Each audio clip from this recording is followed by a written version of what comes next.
Hai dan selamat datang. Kalau anda seorang ibu atau bapa kepada anak dalam spektrum autism, anda tahu kan, perjalanan ni memang unik. Ada cabaran dia, tapi ada juga kegembiraan yang tak terhingga.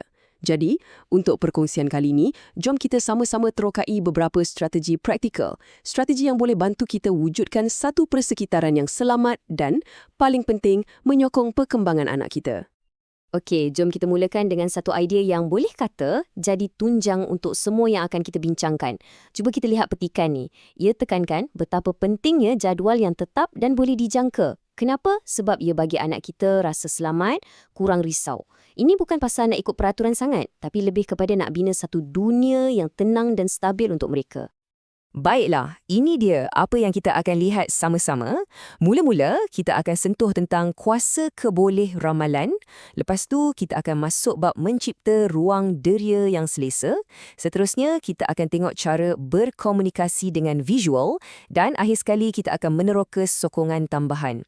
Anggap je ni macam kita tengah bina satu toolkit bersama, okey?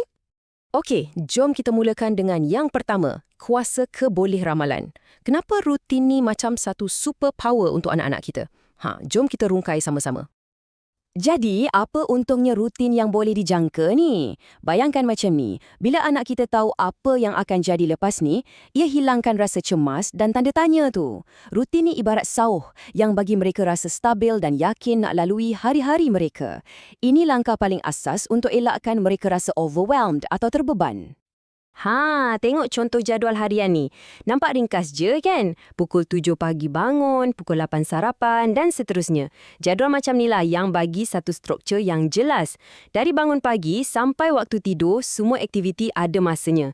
Ini sangat-sangat membantu anak kita faham aliran hari tu baik secara visual ataupun dalam fikiran mereka. Jadi, macam mana nak mula? Senang je. Pertama, kita fokus dulu pada aktiviti-aktiviti penting macam waktu makan dan tidur. Kedua, cuba guna pemasa visual. Benda ni tolong mereka nampak masa.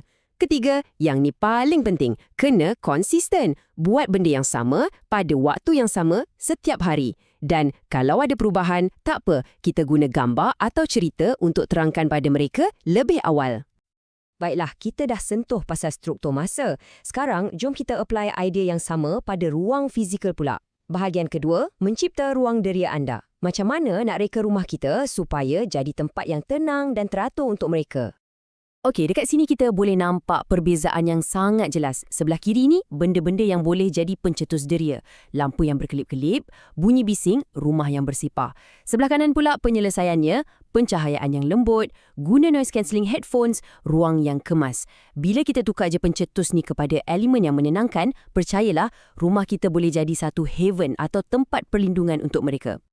Nak beberapa tip praktikal? Boleh. Cuba sediakan kawasan khas, satu sudut untuk main, satu sudut untuk belajar, satu lagi sudut untuk bertenang. Lepas tu, cuba kurangkan barang-barang yang tak perlu supaya tak serabut mata. Guna label bergambar pada kotak simpanan, senang dia nak urus sendiri. Pastikan juga perabot berat tu selamat. Dan, yang paling best, ajak anak kita hias bilik sama-sama, barulah dia rasa tu ruang dia kan? Okey, sekarang kita masuk bahagian 3. Salah satu bahagian kegemaran saya. Kita akan cakap pasal berkomunikasi dengan visual. Kenapa ini penting?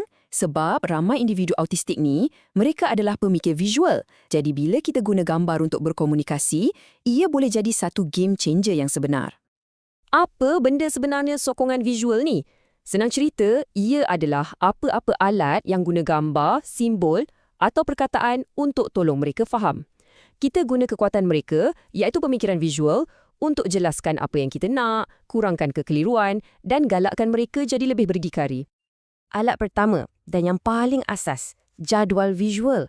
Beza dengan jadual tulisan, jadual bergambar ni tunjuk apa dan bila dengan sangat jelas. Anak kita boleh nampak sendiri perjalanan hari dia. Ini sangat membantu kurangkan rasa risau pasal lepas ni nak buat apa. Alat nombor 2. Cerita sosial. Ini macam buku cerita ringkas yang ada gambar. Tujuannya nak terangkan sesuatu situasi sosial dan apa yang patut dibuat. Contohnya, kita boleh buat cerita pasal pergi ke kedai runcit. Cerita tu boleh sediakan dia untuk pengalaman tu, jadi kuranglah rasa stres atau terkejut nanti. Dan yang ketiga, pemasa visual. kita kena faham konsep masa ni sangat abstrak untuk mereka. Jadi alat macam ni yang mana mereka boleh nampak masa tu berkurang, ia jadikan konsep tu sesuatu yang nyata. Sangat-sangat berguna untuk peralihan aktiviti. Ia macam bagi isyarat yang jelas, okey, aktiviti ni dah nak habis, lepas ni kita buat benda lain pula. Baiklah, kita dah sampai ke bahagian terakhir. Di sini, jom kita teroka beberapa sokongan tambahan. Anggaplah ini sebagai strategi-strategi lain yang boleh dipertimbangkan ikut kesesuaian dan keperluan unik anak anda. Soalan ni mungkin ramai ibu bapa tertanya-tanya. Betul ke diet boleh mempengaruhi kesejahteraan anak kita? Ada beberapa sumber yang kita rujuk sentuh pasal ni, jadi jom kita tengok apa katanya. Okey, salah satu yang sering disebut ialah diet bebas gluten. Apa yang kita perlu tahu ialah, ia mungkin boleh bantu sesetengah kanak-kanak, terutamanya kalau mereka memang ada sensitiviti pada gluten. Tapi kena ingat, ia perlukan komitmen, kosnya pun boleh tahan, dan paling penting, ini adalah strategi untuk bantu uruskan simptom, bukan penawar untuk autism, ya. Selain daripada diet, ada satu lagi pendekatan yang menarik, kaedah Erlen. Ini lebih fokus pada persepsi visual. Ia direka khas untuk kanak-kanak yang mungkin nampak dunia ni macam herot sikit atau terlalu silau atau perkataan di buku tu macam bergerak-gerak. Macam mana ia berfungsi? Kaedah ni guna penapis atau kanta berwarna yang khas untuk bantu otak proses maklumat visual dengan lebih baik. Kesannya, boleh nampak peningkatan dalam 4 bidang utama ni. Persepsi kedalaman jadi lebih baik, interaksi sosial lebih lancar, proses belajar jadi lebih cekap dan ia juga boleh kurangkan masalah fizikal macam sakit kepala. Jadi, lepas kita dah tengok macam-macam strategi ni kan, dari rutin harian sampailah ke sokongan deria, soalan penting sekarang bukanlah macam mana nak buat semua ni serentak. Tak.